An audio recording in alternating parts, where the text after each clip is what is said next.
సిలువలో సాగింది యాత్ర,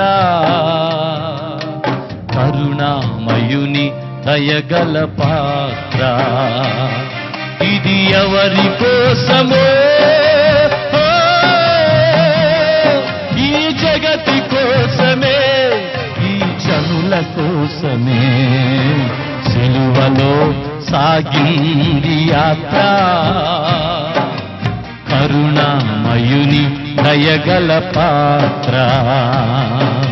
సిలువలో సాగింది యాత్ర,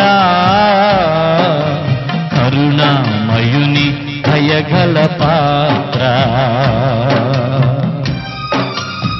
అందరూ సిలువ వైపు చూద్దాం.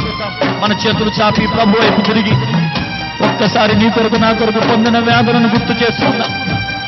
మోకరించగలిగిన వారు మోకరించండి, మోకాళ్ళ మీద నిలబడండి. ప్రభు సన్నిధిని